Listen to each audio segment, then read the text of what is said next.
Grandpa, come closer. I have to tell you a secret. My 8-year-old granddaughter whispered, her eyes filled with a kind of terror that no child should ever have to know.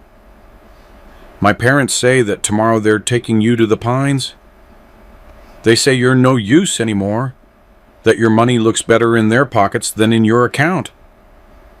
Those words hit me harder than a shot of cheap, bottom-shelf whiskey on an empty stomach. Me, Otis Cyprian, the man who built a concrete and steel empire with these two bare hands, was being hunted in my own home. But what my son and my daughter-in-law didn't realize is that even an old lion never loses his teeth. They wanted my inheritance, but the only thing they were going to inherit was a lesson that would burn for the rest of their miserable lives. Before the reckoning begins, make sure to subscribe and tell me in the comments where in the world you're watching justice be served. The Georgia sun was beating down hard on the garden of my estate in Buckhead, or rather, on the Vanity Fair that my daughter-in-law, Tiffany, had turned my granddaughter Zora's birthday into. A jazz band was playing at full volume, competing with the loud, fake laughter of people I barely knew. Friends, my son Marcus called them. I called them parasites in designer labels. I adjusted my hat, feeling the sweat trickle down my back under my linen suit. Everything about this party screamed new money, glass tables, floral arrangements that cost more than a foreman's monthly salary, and bottles of high-end bourbon being popped like they were soda. "Mr. Cyprian," someone shouted behind me. It was Atticus Thorne, a greasy little man and a friend of my son. "What a bash, huh? Your son really knows how to go all out." "Yeah, it's a shame. The house and the bank account are both mine," I muttered under my breath, though I offered him a tight, forced smile. "That's right, Thorne. Marcus has a taste for the finer things." I walked away, searching for a bit of peace. From the terrace, I watched Tiffany. She was posing for a selfie by the dessert table, making that ridiculous duck face. She was wearing a dress that probably cost $3,000, bought with the credit card I was paying off. "It's for the family image, Pop Pop," she had told me last week. Image. In my day, an image was built with your word and your honor, not with social media filters. Marcus was standing near the grill with a beer in one hand and a cigar in the other, surrounded by his brothers. I saw him gesturing wildly, pointing toward the house, my house, as if he were already measuring how much it would fetch on the market. "Hit it! Don't miss!" The kids started shouting around the piñata. I sat on a wrought iron bench, feeling like a stranger in my own empire. That was when I felt a small hand tugging at my jacket. It was Zora. My little Zora, the only reason I tolerated this circus. But something was wrong. She didn't have that gap-toothed smile I loved so much. She was pale, and her large dark eyes kept darting around as if she were afraid someone would see us. "What's wrong, baby girl?" I asked, lowering my voice. "Didn't you like the piñata? You want Grandpa to get you another one?" "No, Grandpa." Her voice was trembling. "I have to tell you something. But promise me, by Grandma Hattie's memory, that you won't be mad at my mommy and Daddy." The tone of her voice made my blood run cold. I leaned down until I was at her level, ignoring the sharp ache in my knees. "I promise, sweetheart." "What is it?" Zora leaned into my ear, smelling like cotton candy and fear. "Last night, I woke up because I was thirsty. I heard Mommy yelling in the kitchen. She was telling Daddy that they can't take it anymore, that they have to get rid of the old man. I felt a buzzing in my ears. Get rid of the old man. Get rid of the old man, I repeated, feeling the air leave my lungs. Yes, Mommy said that tomorrow morning they're going to sign some papers. She said they're taking you to the Pines. The Pines? The name hit me like a sledgehammer. Everyone in Atlanta knew the rumors about the Pines. A state-run facility on the outskirts of the city, a place where the elderly were abandoned to rot in stained sheets and eat rancid food. A place where people went to be forgotten, not to be cared for. And Daddy, Zora sobbed quietly. Daddy said it was for the best. He said if they sold this house fast, they could pay back the sledge and we'd move to a penthouse in Miami. Grandpa, I don't want to go to Miami. I don't want them to take you to the Pines. The world stopped. The music, the laughter, the clinking of glasses, it all faded away. All that remained was the broken voice of my granddaughter and the volcanic fury beginning to wake up in my chest. My son, my own blood. The boy I taught to ride a bike in this very garden. The man I sent to the best private universities so he wouldn't have to carry bags of cement like I did. That man was planning to throw me out like trash to pay off his gambling debts. I stroked Zora's hair, forcing my hands not to shake. Listen to me carefully, baby girl, I said in a voice I didn't recognize. It was the voice of the boss. The voice I used when negotiating multi-million-dollar contracts with corrupt unions. No one is taking me anywhere, and no one is selling this house. Do you understand? You promise? I swear it on your grandmother Hattie's memory. But I need you to be brave. This is going to be our little secret, okay? A spy secret? Zora nodded, wiping her tears. At that moment, I saw Tiffany approaching with that fake elegance she had rehearsed from reality TV shows. Oh, here you both are, Tiffany squealed. Otis, what are you doing out here all by yourself? Come on, we're about to cut the cake. And you, young lady, fix that dress. You look like you belong in the projects. Tiffany grabbed at my arm. Her touch made my skin crawl. But I smiled. It was the fakest smile of my life. Let's go, dear, I said. I wouldn't miss this cake for the world. The main table was decorated like a royal wedding. Marcus stood up when he saw me, wearing that toothpaste commercial smile he always used when he wanted money. Pop! The man, the myth, the legend, he shouted, hugging me tightly. He smelled like expensive cologne and fear. Yes, beneath the alcohol, I could smell his terror. The terror of someone who owes a lot of money to very bad people. Sit here at the head of the table. You're the guest of honor today. Thanks, son, I replied, letting him lead me like a fragile old man. What an impressive party. Must have cost a fortune. Marcus tensed for a second, but regained his composure. Nothing is too much for my Princess Zora, Pop. Besides, you know, business is booming. That crypto investment I told you about?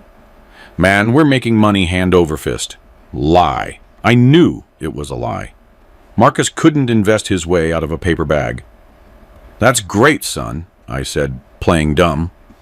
I'm glad to hear that because, to be honest, I've been feeling a little tired lately. My memory isn't what it used to be any. I think I'm done managing my own accounts. The effect was immediate. Marcus and Tiffany exchanged a quick look. The look of predators seeing a gazelle start to limp. Oh, you poor thing. Tiffany leaned in, showing far too much skin. You've worked so hard. You deserve a rest. Let Marcus handle everything. He's so smart, just like you. Yeah, Pop, Marcus leaned in, lowering his voice. Actually, Tiffany and I were thinking, maybe tomorrow we could go to the lawyer's office, just to sign some papers, a power of attorney, you know? So I can go to the bank for you. And you don't have to deal with those long lines in the heat. It's for your health. A power of attorney? I asked, squinting. as if I didn't understand. Oh, for the paperwork. Well, maybe that is a good idea. This head of mine isn't what it used to be. Yesterday, I called the housekeeper Hattie. Tiffany let out a nervous little giggle. See? It's dangerous. Imagine if you forgot to turn off the stove. We'll take care of it tomorrow. We'll take care of you. Just then, Marcus's phone vibrated on the table. He looked at the screen and went pale. He stood up abruptly. I have to take this. It's an important client. I watched him walk away toward the pool area. He didn't walk like a successful businessman. He walked like a condemned man. I took advantage of Tiffany yelling at the caterers to sharpen my ears. Years of working on noisy construction sites had taught me how to read lips and listen selectively. Marcus was arguing in a low voice, his gestures frantic. I told you I'd have it, man. Tomorrow for sure. No, don't touch the kid. I swear the old man is signing tomorrow. The house is worth at least $15 million? Yes, the whole thing. He came back to the table, sweating cold, wiping his forehead with a cloth napkin. Everything okay, son? I asked, cutting a piece of cake. Yeah, Pop. Everything's great. Just some technical details on a contract. Good, I said, chewing the cake that suddenly tasted like ash. By the way, Tiffany, this cake is delicious. Where's it from? From Fleur de Lis, Otis, the best of the best. I see. Enjoy it, I said, wiping my mouth. Enjoy it very much because I have a feeling things are going to change soon. What do you mean? Marcus asked, his voice shaking. I mean the weather is going to change. My knees are aching. I think it's going to rain. I stood up slowly, leaning on the table. Well, family, Grandpa is heading in. I've got a headache and all this music is making me dizzy. Going in so early? Tiffany feigned disappointment. It's barely 6 o'clock. Yes, dear, I'm old. You all keep celebrating. Celebrate your future. I walked away from the party hunched over, dragging my feet. But the moment I crossed the threshold and was out of their sight, my back straightened. The pain in my knees vanished, replaced by a cold, calculating adrenaline. The party was over for sweet Grandpa Otis. It was time for Otis Cyprian, the man who survived the crashes of '87 and 2008, to wake up. I walked to my truck. It wasn't a Mercedes or a BMW, like the ones cluttering my driveway. It was my faithful '98 Ford F-150, rust red. Marcus was always begging me to sell it. Pop, you look bad showing up to meetings in that junk, he'd say. But that junk had never left me stranded. That truck had hauled the bricks for my first job. It had scars, just like I did. I got in and slammed the door. The smell of old leather and tobacco calmed me down.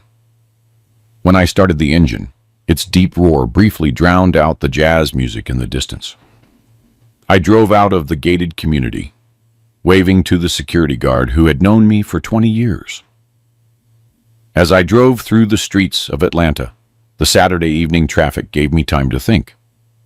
I looked at my hands on the wheel, large, calloused, spotted with age. These hands had mixed concrete, hauled steel beams, signed paychecks for hundreds of families, and they had also cradled Marcus when he was born. Hattie, I whispered to the empty passenger seat, you left me alone with this mess, old girl. I remembered the day. Hattie died 3 years ago. Her last words weren't about romantic love. They were a warning. Otis, watch out for Marcus. We love him, but he's weak, and Tiffany, that woman is hungry, but not for food. Don't let them eat you alive, old man. At the time, I thought it was just the morphine talking. How stupid I was. Marcus was always a spoiled child. In my desire to make sure he didn't suffer the poverty I did. I gave him everything. I gave him cars, trips, a vice presidency at the company, where he did nothing but play golf. I raised a parasite who thought money grew on trees and didn't come from the sweat of your brow. And now, that parasite wanted to sell me out. I stopped at a red light. Next to me was a city bus filled with people coming home from work. I saw tired faces, honest people earning a living, and I felt a deep shame. My son, with all the opportunities in the world, was less of a man than any of them. "It's over," I said out loud, hitting the steering wheel. "The scholarship is over, Marcus. The easy life is done." The light turned green. I hit the gas. I wasn't going home to sleep. I was going to war. And in war, the first one to hesitate is the first one to die. I got back to the mansion as the sun was setting. The house was quiet. Most of the guests were either in the back garden or gone. I entered through the side door, avoiding the cleaning crew Tiffany had hired, most of whom were likely her spies. My house, a 20,000 square foot estate in the hills with Italian marble and crystal chandeliers. Everything Hattie ever wanted. Now it felt like a mausoleum. I went straight to my office on the second floor. It was the only place Tiffany didn't dare enter. She said it smelled like old man and cigars. I took out my keys and opened the heavy oak door. The air inside was still. I locked the door behind me with a double bolt. I walked to the bookshelf. I moved a fake copy of the Encyclopedia Britannica to reveal a keypad. Marcus and Tiffany thought I was a tech-phobic old man who barely knew how to use a smartphone. What they didn't know was that 6 months ago, after noticing $50,000 missing from a miscellaneous account, I had hired a cybersecurity specialist. "I want to see and hear everything, son," I told him, "even when the mice sneeze." I typed in the code. A section of the wall slid away, revealing a high-definition monitor connected to a private server. I sat in my leather chair, put on my glasses, and started reviewing the recordings. There they were. Friday night, main living room. On the screen, I saw Marcus pacing back and forth with a glass of whiskey. He looked disheveled, his eyes red. Tiffany was sitting on the sofa filing her nails with an indifference that chilled my blood. I turned up the volume. "Don't you understand, Tiffany?" Marcus was shouting. "The Sledge isn't a bank. They're mobsters, you idiot. They told me if I don't pay the $5 million by Tuesday, they're going to send Zora back to me in pieces." My heart stopped for a beat. They threatened my granddaughter. I felt a surge of acid bile rise in my throat. "Oh, stop the drama, Marcus," Tiffany replied without looking up from her nails. "I told you the plan. Tomorrow at the party, we get him a little drunk. Monday morning, we bring in Dr. Vance. He'll certify that the old man has advanced dementia. With that and the lawyer your friend found, we get the irrevocable power of attorney." "And if he resists?" Marcus asked, trembling. "He won't resist. He's a useless old man who just wants to be loved. We tell him it's to help him. Once it's signed, we ship him off to that state home, the Pines. People die fast there, Marcus. In 2 months, he'll catch pneumonia, and that's that. We sell the house, you pay your debt, and we have about 25 million left to disappear to Miami." Marcus stopped and looked at a photo of me on the mantel. For a moment, I thought I'd see remorse. "And what if he finds out?" "Oh, for God's sake!" Tiffany stood up and slapped him. "Be a man. Your father has lived long enough. It's our turn now. Or would you rather let the Sledge kill you?" Marcus touched his cheek. "You're right. The old man is no use anymore." I turned off the screen. I sat in the dark, listening to the hum of the server. The old man is no use anymore. A single tear rolled down my cheek. It wasn't out of sadness It was pure rage. That tear was the last thing I would ever cry for my son. In that moment, Marcus died to me. The man I saw on the screen wasn't my son. He was an enemy. And you destroy your enemies. I turned on the desk lamp. The yellow light illuminated the portrait of Hattie. "Forgive me, old girl," I whispered, "but I'm going to have to break my promise to look after the boy. Today I have to be the monster you never wanted me to be." I reached down to the floor safe. The combination: Zora's birthday. The steel door opened with a heavy click. Inside, there wasn't just money. There was something more dangerous. Information. I pulled out an old, worn black ledger and a blue folder containing bank statements I had intercepted before they reached Marcus's mailbox. I opened the ledger.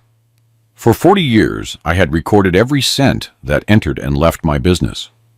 It was a habit from when I was poor, an obsession. I flipped through the pages to the recent entries. January, Tiffany's credit card payment, $10,000, winter clothes. February, transfer to Marcus, $50,000, tech startup investment, fake, tracked to an online casino account. March, medical clinic, $20,000, Tiffany's cosmetic surgery. April, Zora's tuition, $4,000, paid. I added up the figures from the last 3 years. The calculator spat out a number that made me nauseous. $41 million.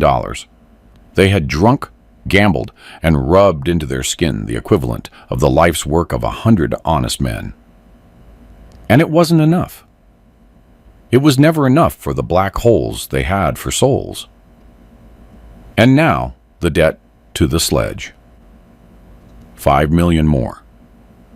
I looked at the blue folder. I had the promissory notes Marcus had forged, the illegal transfers he had made using my digital signature when I was sick last year. I had enough evidence to put them in prison for 20 years. Fraud, embezzlement, that forgery.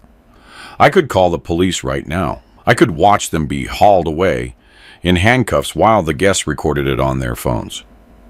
But no, that would be too easy. Too fast. Prison is a punishment for the poor. For people like Marcus and Tiffany, who live for appearances, the real punishment isn't bars. The real punishment is poverty, humiliation, and having to actually work. I picked up my phone. It was 8 o'clock in the evening. I dialed a number I hadn't used in years. "Hello?" A gravelly, deep voice answered on the third ring. "Silas," I said firmly. "It's Otis. Drop whatever you're doing. I need you at my house right now. And bring a notary.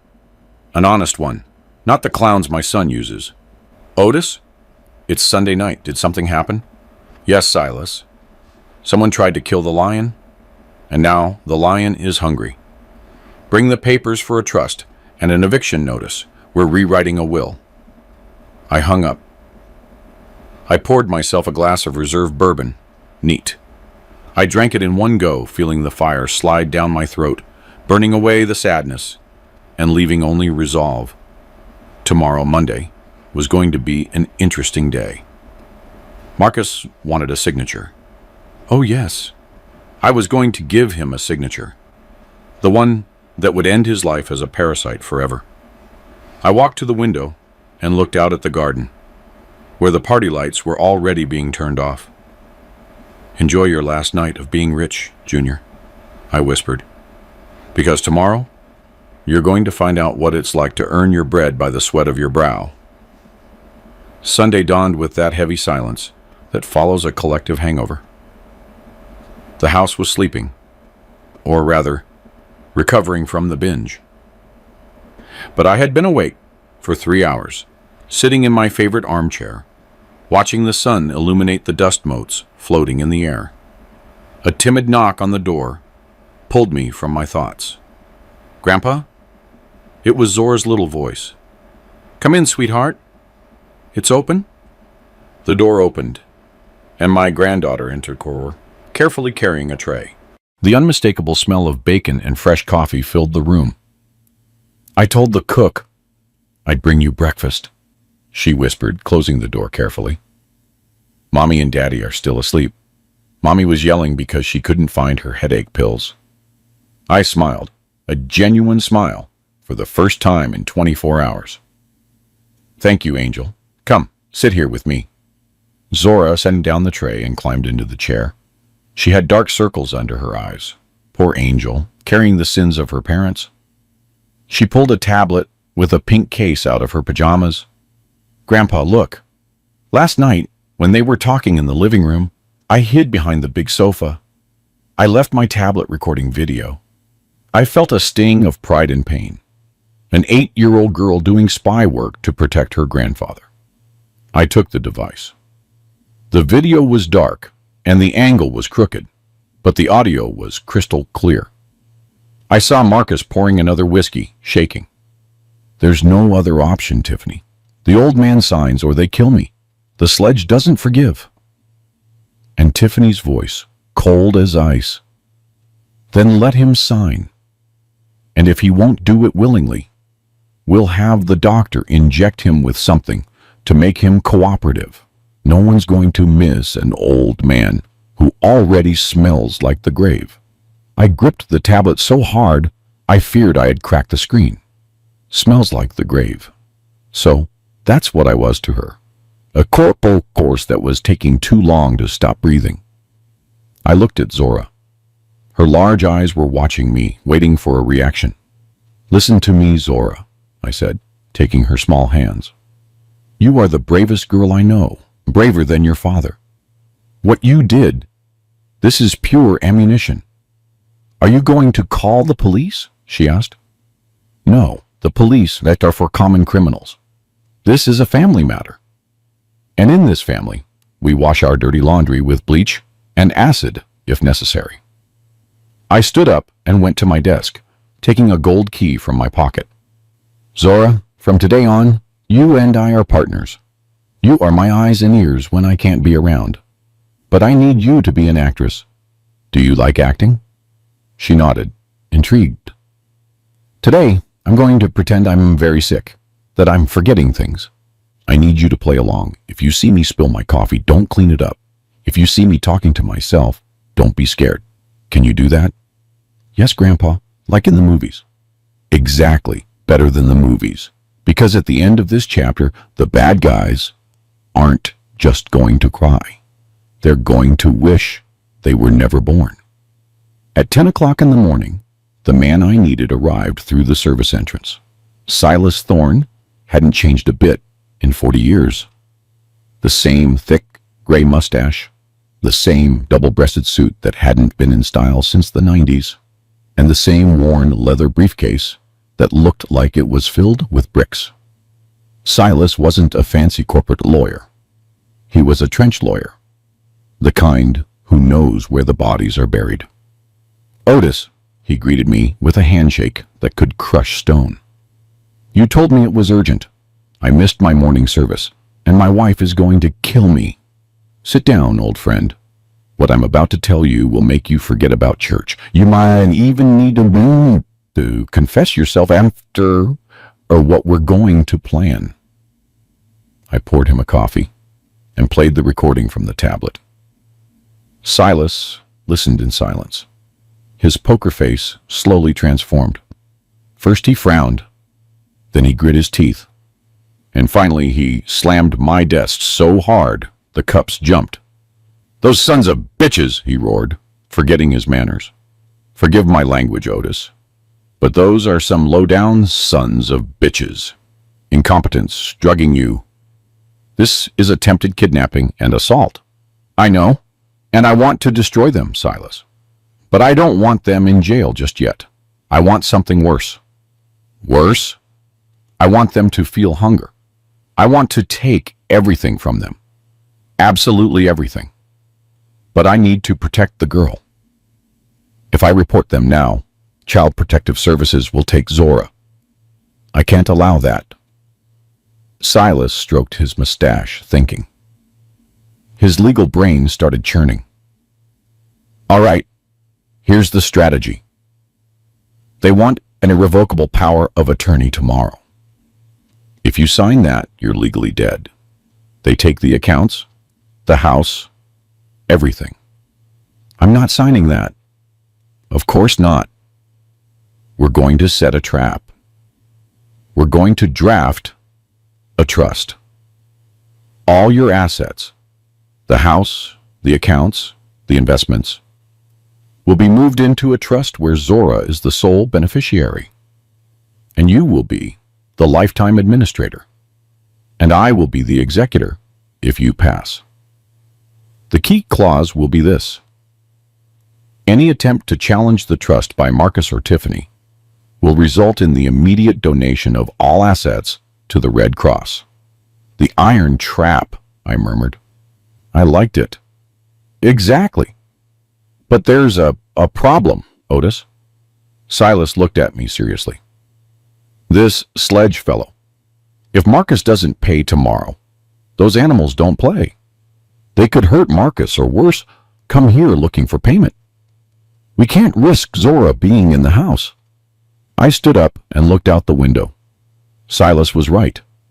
The law worked out for Tiffany and Marcus, but for the loan sharks, the law didn't exist. You're right, I can't fight two wars at once. I have to neutralize the Sledge today.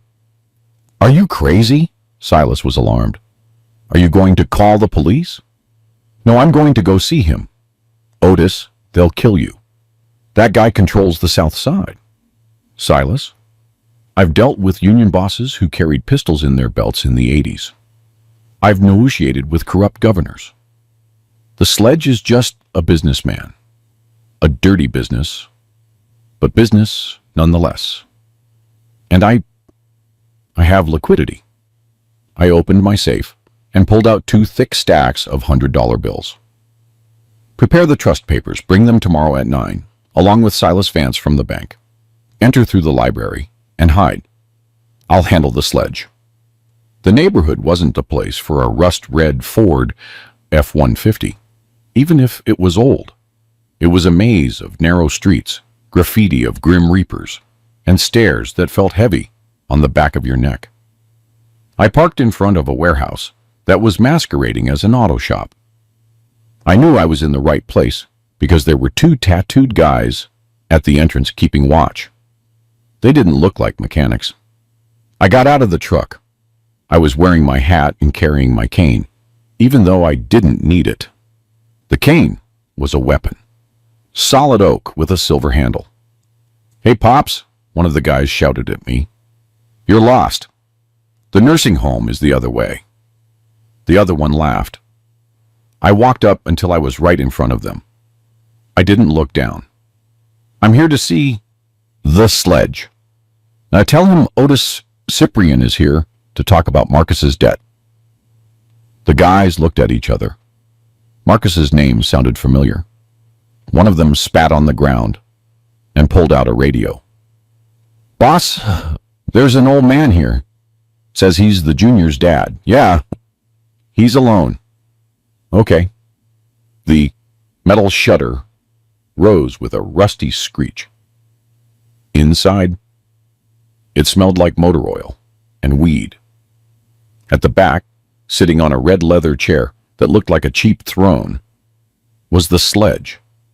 He was a heavy man, bald, with gold chains hanging over a tank top. He was eating tacos. So you're the famous dad, the Sledge said, wiping sauce from his mouth. Your son is a whiner, you know, cries every time we collect.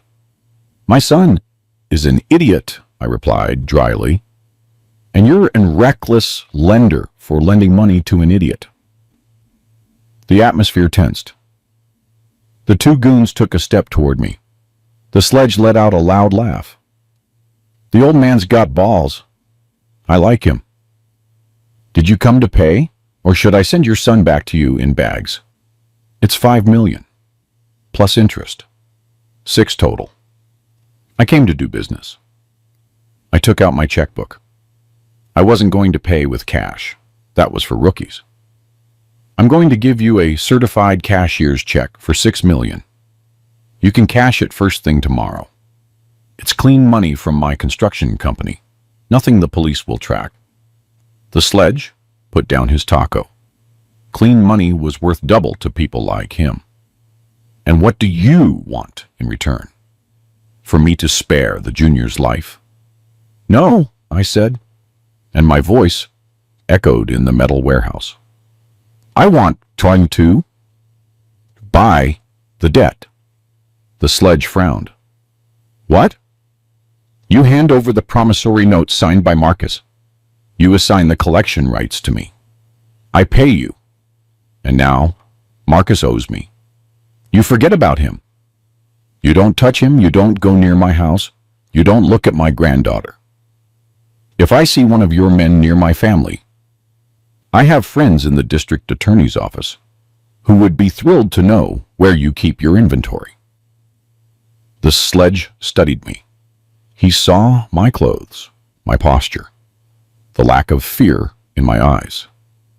He recognized an equal, a predator. Deal, Mr. Cyprian. He signaled to one of his men. Bring me the junior's papers. 10 minutes later, I walked out of the warehouse with the original promissory notes in my inside pocket. The afternoon sun hit my face. I felt 10 years younger. Marcus didn't owe the mob anymore. Now he owed the boss. And the boss was very disappointed in him. I got back home just as Marcus and Tiffany were coming down to the living room, hungover and in a bad mood. It was time for my grand performance.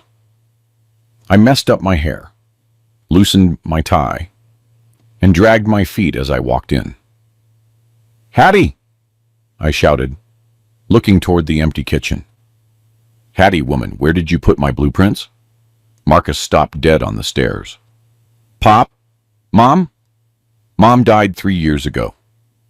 I turned toward him, squinting as if I didn't quite recognize him. Marcus? Oh no. You're... Who are you? Oh yeah. The boy who brings the newspaper. Tell Hattie to serve dinner. Tiffany ran down with a malicious smile painted on her lips. Oh, Marcus, look at him. He's worse than we thought. She came over to me and spoke as if I were a foolish child. Otis, Hattie isn't here. Come, sit down. Did you take your medicine? I don't want medicine, I grumbled, waving my arms at the air. I want to go home. This isn't my house. There are too many strangers. I let myself sink into the sofa, staring into space, with my mouth slightly open. Marcus's phone rang. He answered quickly, walking away a bit. Hello? Yes, I know. I'll have the money tomorrow. No, don't worry. The old man is ready. He's completely gone. Yeah. Tomorrow I sign and deposit. He hung up and gave Tiffany an okay sign with his hand. They were celebrating. They thought they had the money in the bag. Pop, Marcus sat next to me, putting a hand on my shoulder. Some friends are coming to visit you tomorrow. A very good doctor, and a man who's going to help us with some papers so you don't have to worry about anything. Is that okay? Papers? I asked with a trembling voice. Papers for Hattie to come back? Yes, Pop. Sova, everything will be fine. You just have to sign and rest. Well, if you say so. You're a good boy. Not like that Marcus fellow who spends all my money. Marcus stiffened, but Tiffany let out a laugh. Listen to what he says. Even in his madness, he knows you're a spender. Get him to his room. Let him sleep until tomorrow. We don't want him dying before he signs. I let myself be led up the stairs, leaning my full weight on my son. I felt his tense muscles, his impatience. His touch disgusted me, but I endured. Sleep well, son, I thought, because tomorrow you're going to wake up in hell. It was 9 o'clock at night. I was in my office reviewing the final draft of the trust that Silas had sent me via encrypted email. I was standing, pacing back and forth, talking on my cell phone in my normal voice. Yes, Silas. Clause 3 needs to be stricter. I want it to specify that they can't even live on the property as guests. Out. Totally out. Suddenly, I heard the click, clack, click of heels in the hallway. I froze. Tiffany. The door to my office was closed, but light was leaking out from under it. If she came in now and saw me talking business with such clarity, everything would be ruined. Would they run to find a corrupt judge that same night? Or would they do something to me physically? Otis? Tiffany's voice sounded right behind the door. Who are you talking to? I hung up the phone instantly and threw it onto the sofa. But I didn't have time to sit down or turn off the computer. The knobs started to turn. My heart was beating like a drum. I was trapped. Crash. The sound of breaking glass exploded in the hallway a few yards from the door. Ow! Zora screamed. I cut myself. The knob stopped turning. Tiffany let out a huff of annoyance. For God's sake, Zora, what did you break now? I heard Tiffany's footsteps moving away from my door, toward where the girl was. I took those golden seconds, turned off the monitor, took off my jacket, and threw it on the floor. I unbuttoned my shirt and curled up on the rug in a fetal position, clutching a pillow. I started moaning softly. The door burst open. Tiffany entered, followed by Zora, who had a small fake, or real, God forbid, cut on her finger. What is going on here? Tiffany shouted. Then she saw me lying on the floor, shaking. Mommy, I moaned. Mommy, I'm cold. The bad men came. Tiffany stood there, looking at me with absolute contempt. Oh, please, he fell out of his chair. Get him up. Marcus, she shouted towards the hallway. Your father is making a fool of himself again. I thought he was talking on the phone, but he must have been babbling to his ghosts. Marcus came running in. Between the two of them, they picked me up and threw me onto the sofa. He's burning up with fever, Marcus said, touching my forehead. I had rubbed my face against the rug to heat it up. Better. That way he'll be more docile tomorrow. Let's go. Leave him there. Zora, stay and watch him. They left the office, closing the door. I stayed motionless for a few seconds until I heard their footsteps go down the stairs. I opened one eye. Zora was standing in front of me with a finger wrapped in toilet paper stained with ketchup. Ingenious girl. I sat up and winked at her. That was an Oscar-winning performance, sweetheart, I whispered. Zora smiled, though her hands were shaking a little. They almost caught us, Grandpa. Almost. But almost is where champions win. Go to sleep, soldier. Tomorrow is D-Day. Tomorrow the trap shuts, and there will be no mercy. Monday dawned gray, with that overcast sky typical of Atlanta when rain is threatening. I dressed carefully for my role. I put on an old wool cardigan that had a coffee stain on the sleeve and left my shoes unpolished. I messed up my hair a bit in front of the mirror. The image looking back at me was that of a defeated old man. Perfect, I whispered. You look like easy prey. I went down to the living room at 9 o'clock sharp. Marcus and Tiffany were already there, pacing back and forth like caged cats. Marcus was biting his nails. Tiffany was compulsively touching up her makeup. When the doorbell rang, they both jumped. They're here, Marcus said, his voice cracking. Pop, sit here, please. Don't say anything stupid. Just nod and sign. The housekeeper opened the door, and the vultures entered. First, Dr. Vance, a short, bald man with a medical bag that looked like a prop. I'd heard of him. He was famous for prescribing diet pills to rich ladies and signing questionable death certificates for the right price. Behind him was the notary public, A man named Mr. Sterling, a heavy, sweating man with a suit that was too small and a tie stained with sauce. He had that arrogant look of bureaucrats who think they're gods because they have an official seal. "Good morning, family," Sterling said in a thick voice. "Sorry for the hour, but we understand this is a matter of medical and legal urgency. Come in, come in." Tiffany received him with her best fake smile. "My father-in-law is waiting for you. Today he woke up, well, you'll see, very lost." I sat there staring at a fixed point on the wall with my mouth slightly open. "Who are these people, Hattie?" I babbled when they approached. "Did they come to fix the leak in the roof?" Marcus closed his eyes, ashamed or relieved, I don't know. "No, Pop. This is the doctor and the lawyer. They came to help you." "Help me? I don't need help. I built the downtown bridge. I hauled the bags." I started rambling, mixing memories from 30 years ago. Dr. Vance looked at me with disdain and pulled a light from his pocket. "Let's see, Mr. Cyprian.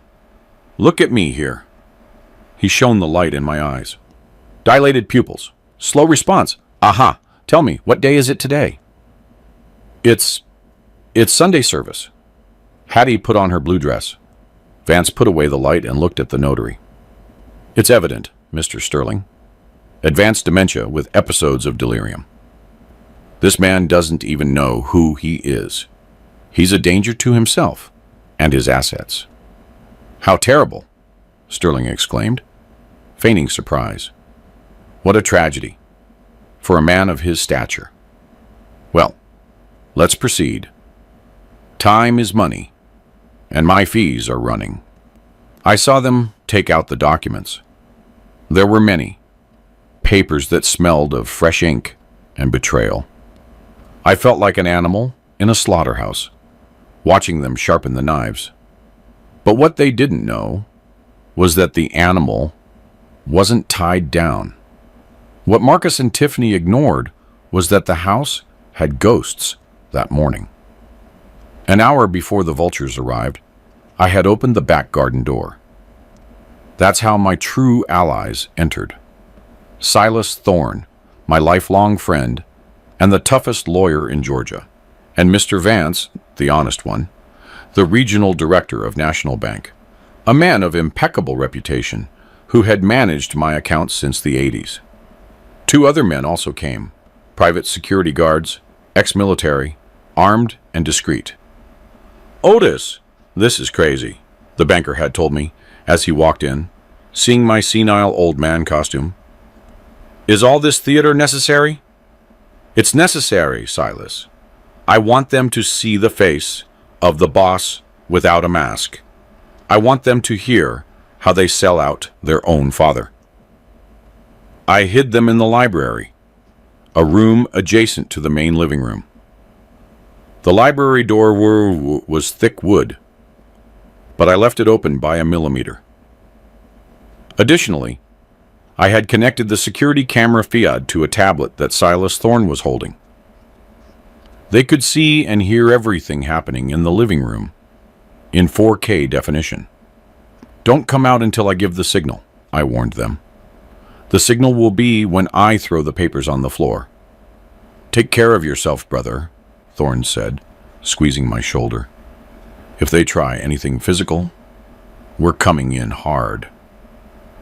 Now, as the corrupt notary spread the documents on the coffee table, I knew my friends were just 15 feet away, holding their breath, witnessing the infamy.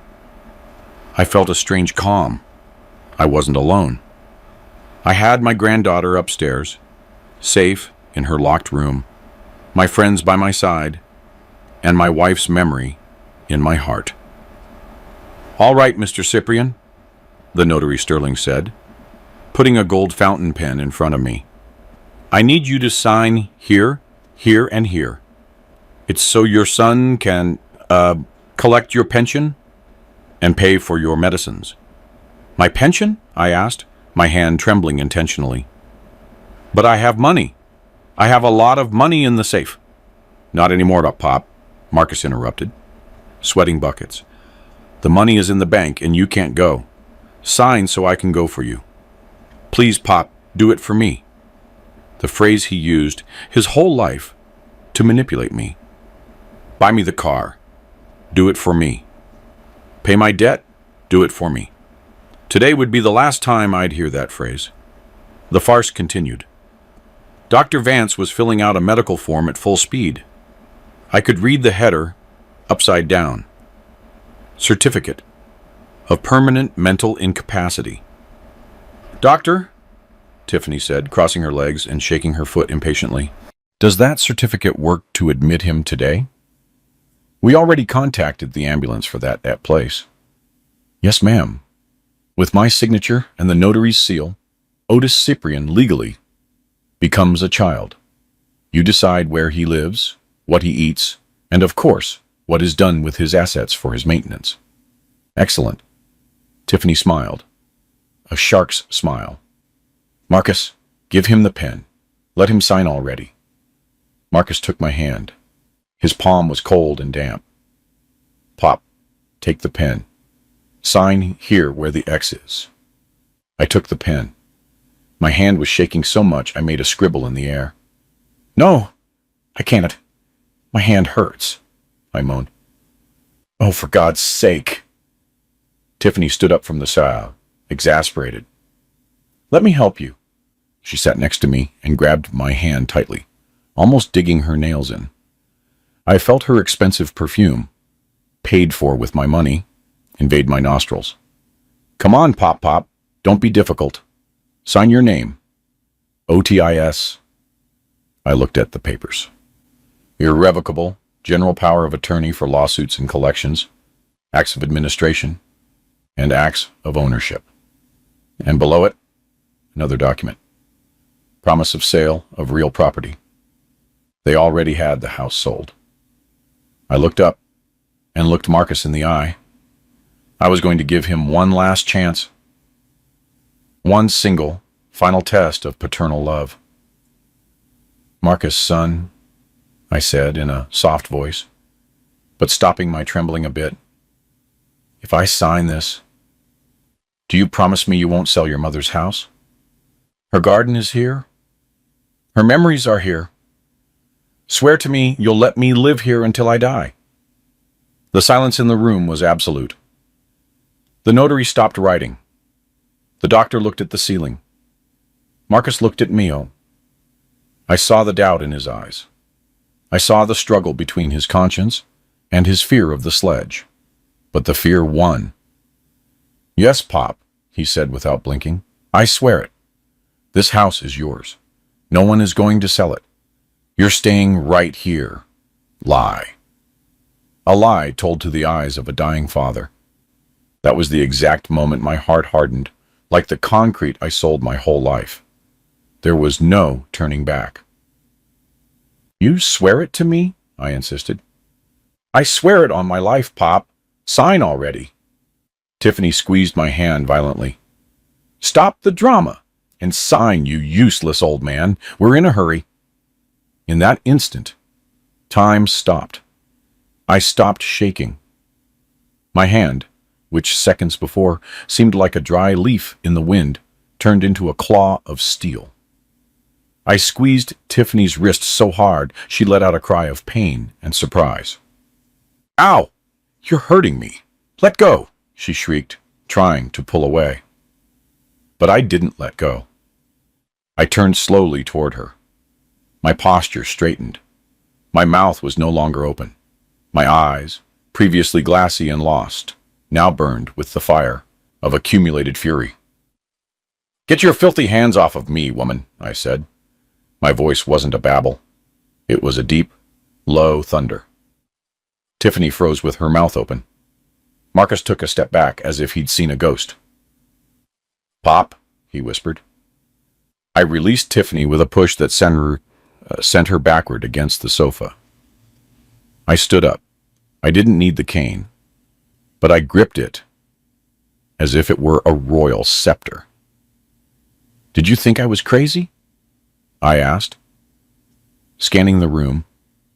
Did you think because I'm old, I'm stupid? Sterling, the notary, tried to intervene nervously. Mr. Cyprian, if you don't feel well... Shut your mouth, you two-bit lawyer, I shouted at him. You're not a notary. You're an accomplice to theft. And you, doctor, I pointed at Vance. You better hope your license is up to date because you're losing it today. Marcus was pale, shaking more than I had been a moment ago. Pop, what's going on? You were sick. I was acting, Marcus. And you just failed the audition. You lied. You swore to my face you wouldn't sell the house while you had the sales contract right under these papers. I grabbed the pile of documents from the table, held them in the air, and let them fall like rain. Now! I shouted. That was the signal. The library door burst open. Silas Thorne and Silas Vance came out, followed by the two armed security guards who positioned themselves at the main entrance, blocking the exit. Good afternoon, Thorne said with a fierce smile. Quite a party you have here. I pity the cake is over.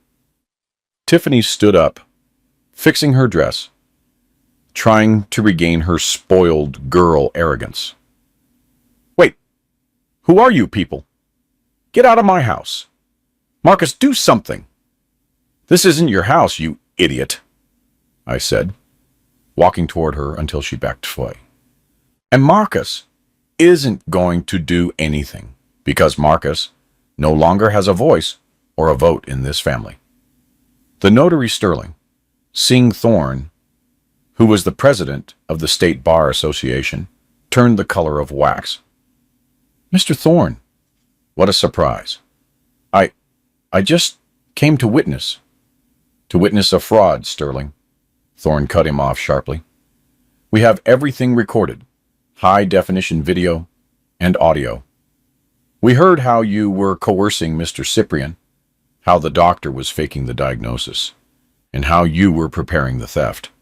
Dr. Vance tried to grab his bag and run toward the back door. Hold it right there. One of the guards blocked his path, putting a hand on his chest. The doctor bounced back like a ball. No one leaves here until I say so, I sentenced. I walked toward the giant 85-inch television Marcus had bought with my money last month. Sit down, I ordered. No one moved. Sit the hell down. My shout made the windows rattle. Marcus and Tiffany collapsed onto the sofa like rag dolls. The accomplices stayed standing, trembling. Marcus, you wanted to know how gone your father was? Let's watch a movie. I took the remote and connected the server feed. The screen lit up. The day and time appeared. Friday, 11:45 p.m. There they were, in that same living room. The video started playing at a deafening volume. Marcus on screen. The old man already smells like the grave. If we put him in the pines, in 2 weeks he'll die of sadness or an infection. Tiffany on screen. I hope he dies sooner. I'm sick of him and his back-in-my-day stories. Hey, with the $15 million from the house, can I buy the Range Rover? The one with the panoramic sunroof. Marcus on screen. Yes, baby, whatever you want. First I pay the sledge, and the rest is ours. After all, the money was going to be ours sooner or later anyway. I paused the video right on Tiffany's face, laughing. The silence in the room was deathly. Tiffany was staring blankly, her mouth dry. Marcus was crying silently with his head in his hands. Smells like the grave, I repeated Tiffany's words. I paid for your new body, Tiffany. I paid for your gym. I paid for the very clothes you're wearing. And this is how you pay me back. Planning my death to buy a car. You are trash. You are less than trash. I turned to Marcus. And you, my son, my pride, selling out your father for gambling debts. And women. Pop, forgive me. I'm scared. The sledge, yeah. Marcus sobbed like a small child. Shut up, I snapped. Don't cry. Men face their consequences. I turned to Silas Thorne. Counselor, how many years in prison for these people? Attempted theft, fraud, forgery, illegal restraint. Thorne pulled out a notepad and feigned calculations. Well, Otis, adding the aggravating factors of the victim being elderly and the family bond, I'd say about 15 years for Marcus and Tiffany. And for these two gentlemen, he pointed at the doctor and the notary, besides jail, lifelong professional disbarment. Sterling, the notary, fell to his knees. Yes, to his knees. Mr. Cyprian, please, I didn't know. They misled me. I have kids, Mr. Cyprian. Stand up. Have some dignity, I said with disgust. You knew exactly what you were doing. You charged $5,000 in advance. I saw it in Marcus's transfer records. I looked at everyone in the room. I had absolute power. I could destroy them with one call to the DA. I could see them rot in a state penitentiary. But then I thought of Zora. If her parents went to jail, she'd be the daughter of criminals. Her life would be scarred. And I didn't want that for my granddaughter. Besides, I had a better punishment in mind. Listen carefully, I said, lowering my voice to a dangerous whisper. I'm not calling the police just yet. Marcus raised his head with a glimmer of hope. Pop. Don't call me Pop. To you, I'm Mr. Cyprian, your creditor. I pulled the wrinkled paper from my jacket pocket, the one with the star stain I'd gotten from the sledge yesterday. Marcus, do you recognize this? Marcus squinted.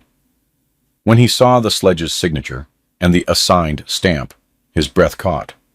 How? How do you have that? I bought your debt, you useless brat. I went to see the sledge. I paid him your $5 million. Now you don't owe the mob. You owe me. And I'm a much worse debt collector than they are. Because I don't want your money. I want your soul. I walked toward the window and looked out at the garden. You have two options. Option A. I hand over this video and the promissory notes to the police right now. You go to jail for 15 years and Zora goes to a boarding school in Switzerland. Tiffany started crying hysterically. Option B, I continued. You sign the transfer of temporary legal custody of Zora to me right now. You renounce any rights to this house and to my inheritance. And you, Marcus, you're going to work. Work? Marcus asked, confused. Yes, on the construction site, as a laborer, hauling bricks. You're going to pay me back the $5 million with a minimum wage. It'll take you about 80 years, so you better start early tomorrow morning. And me? Tiffany asked, trembling.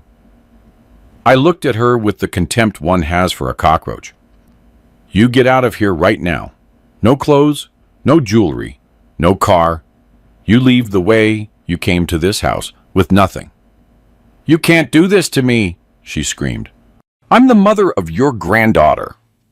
You're the woman who wanted to kill me. Be grateful. I'm letting you walk out and not leaving in a black bag. I turned to the guards. Get the lady out. If she resists, throw her on the street. No. Marcus, defend me, Tiffany screamed as one of the guards grabbed her arm. Marcus lowered his head and said nothing. He knew he was defeated. He knew his life as a spoiled junior was over forever. As Tiffany's screams faded down the hallway, I sat in my armchair, exhausted but victorious. Silas, I said, get the bourbon. We have to celebrate that today. Today justice was served. Tiffany's screams stopped when the front door slammed shut. In the living room, the silence was heavier than a concrete slab. Marcus was still sitting on the sofa with his head down, looking at his Italian shoes as if they were the most interesting thing in the world. Sterling and Dr. Vance were still trembling in a corner, watched by one of my guards. You too, I said, without looking at them.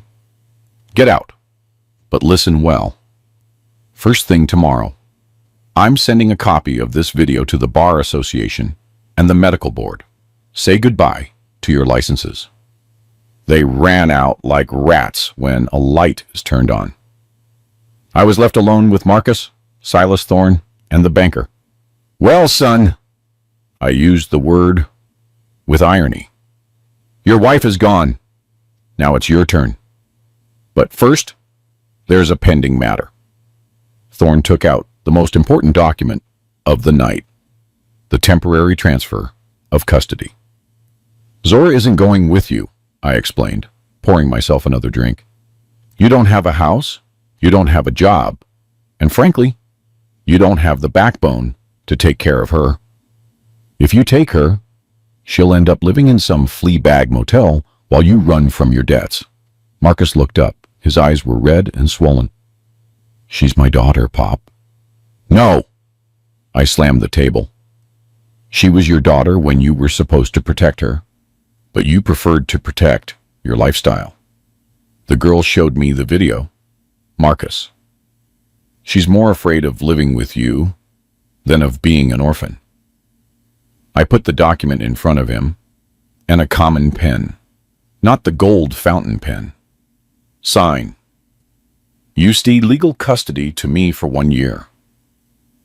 Renewable until you demonstrate economic and psychological stability. If you don't sign, I swear to God, I'm calling the police right now and handing over the videos where you were planning my kidnapping and death. You decide. Poverty in freedom or poverty in jail. Marcus took the pen. His hand was shaking. Am I going to be able to see her? He asked in a thin voice. When you earn it, when you come here clean, sober, and with money, you earned yourself to buy her an ice cream. Until then, don't even come close. Marcus signed. When he lifted the pen, he stopped being a father and became a scared child again. Thorne took the paper, checked it, and nodded. It's done, Otis. The girl is safe. I sighed, feeling a giant weight leave my chest. The house was saved. My life was saved. But most importantly, Zora's future was armored. Very well, I said, putting the documents in my safe. Now for the material part. I approached Marcus. Give me the keys. To what? To everything. The house, the BMW, Tiffany's SUV. Give me the corporate credit cards. Give me the Rolex I gave you when you turned 30. Marcus instinctively touched his wrist. Pop, the watch was a gift. Gifts are for sons who don't try to kill their fathers. Give it to me. Marcus took off the watch, slowly, then pulled out his keychain and wallet, putting everything on the coffee table. The little pile of luxuries sparkled under the lamplight. Now what do I do? He asked, spreading his arms in desperation. Where do I go? I have no money, no car. I reached into my pocket and pulled out a yellow envelope and a MARTA transit card. Here is the address of an apartment in the South Side. It's on the 4th floor. No elevator. It's owned by the company. We used it for out-of-town workers. It's paid for 1 month. After that, the rent is on you. I tossed him the transit card. And this is for you to get around. The bus stops nearby. Welcome out to the reality of millions of Americans, Marcus.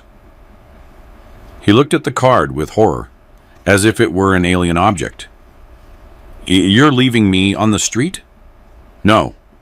I'm giving you a roof and an opportunity. Tomorrow at 7 a.m., you report to the Riverfront Project. Ask for the foreman, Silas Big Dog Jackson. I told him to give you a job as a general laborer. Laborer? Marcus turned red. I'm an architect. Well, I never technically got my license, but I can't haul bags. You can, and you will. The pay is minimum wage, plus overtime.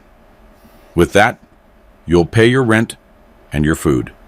And every week, I'll deduct 30% to go toward your $6 million debt to me. I got close to him until our noses almost touched. If you miss a single day, if you're late, or if you complain, I fire you. And if I fire you, you no longer have my protection against the Sledge's friends. Understood? Marcus nodded, defeated. Go. Your bags with your old clothes are at the door. The guards will call you an Uber. And Marcus. I stopped him before he left. Don't come back until you are a man. Marcus left, dragging his suitcase down the stone path. But the real show was happening outside on the street. Tiffany hadn't left. She was on the sidewalk, screaming like a lunatic, hitting the iron gate of the residence. Open up! It's my house! They're robbing me! She shrieked, with mascara running all over her face, looking like a rabid raccoon. What Tiffany didn't know is that in my neighborhood, the walls have ears, and the neighbors have hawk eyes. Right across the street lived Mrs. Montgomery, the general's widow. That woman was the Central Intelligence Agency of gossip in Buckhead. If Mrs. Montgomery saw it, the whole state of Georgia knew it in 10 minutes. I saw it on the security cameras as Mrs. Montgomery came out to water her plants at 10 at night. "Oh, neighbor," Mrs. Montgomery shouted from her gate. "What is all that noise? Did you lose your keys?" Tiffany turned, trying to recompose her dignity, but it was impossible. She was disheveled, shoeless. She'd lost them in the scuffle, and her dress was torn. "That old man kicked me out," Tiffany shouted. "He wants to take my daughter." At that moment, the gate opened, and Marcus came out dejected, carrying his plastic bags. "Marcus?" Tiffany ran toward him. "Tell these idiots to let us in." Marcus looked at her.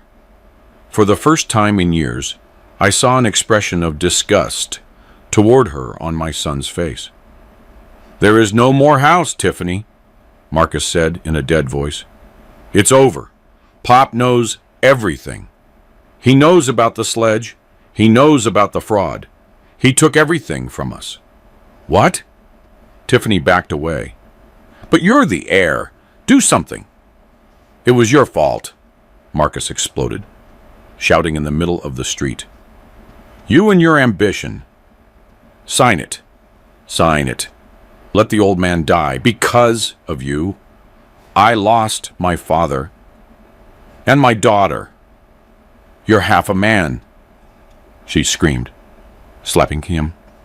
Marcus didn't move, so he just looked at her coldly. "Go to hell, Tiffany."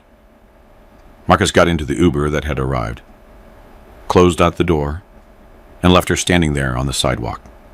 Mrs. Montgomery watched the scene with her mouth open, memorizing every detail to tell at the Garden Club brunch tomorrow. Tiffany was left alone under the streetlight. No money, no husband. And now, the laughing stock of Atlanta society. She sat on the curb and started to cry. She wasn't crying for her daughter or her husband. She was crying because she knew that tomorrow her high society friends wouldn't answer her calls.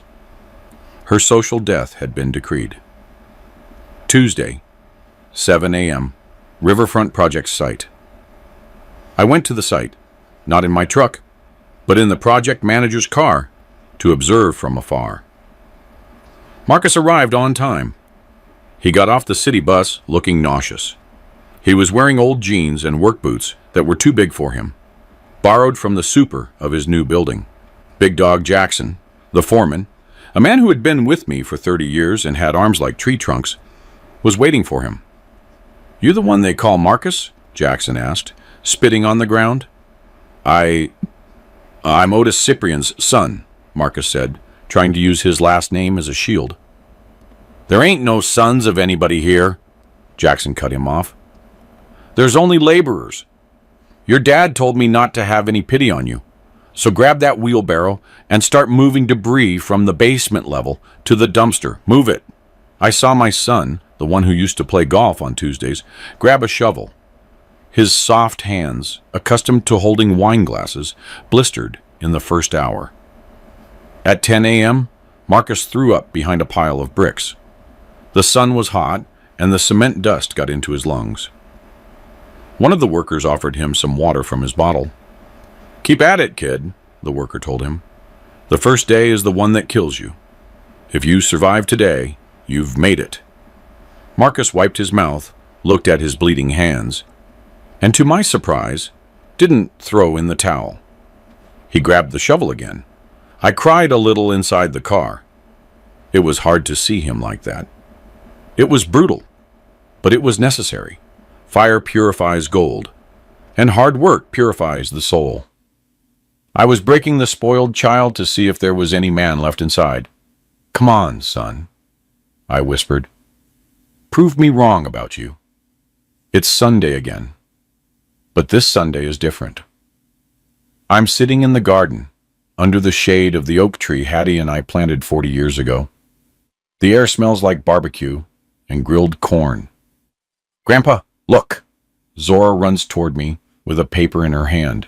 She has grown so much this year. She no longer has that look of fear. Now her eyes sparkle with mischief and happiness.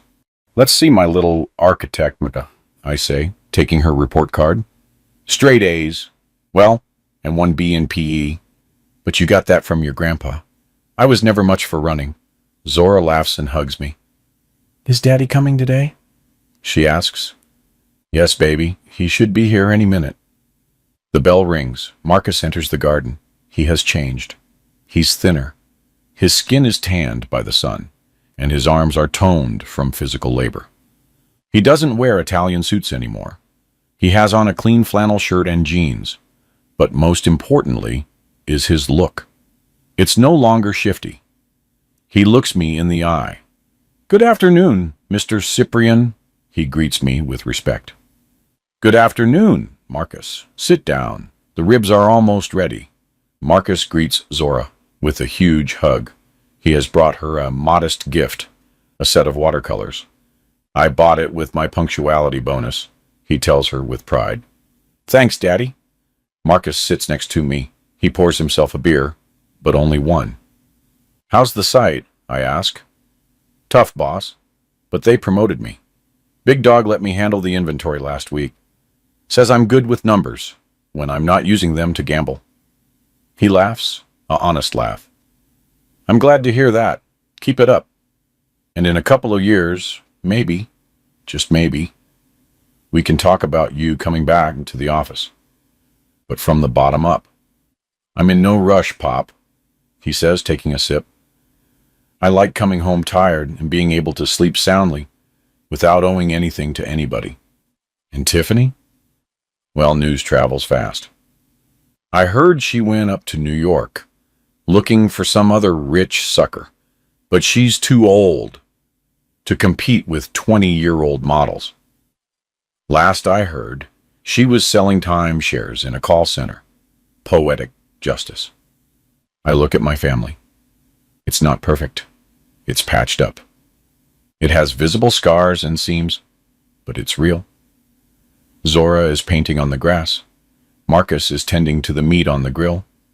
And I, Otis Cyprian, the old lion, can finally close my eyes and rest a bit.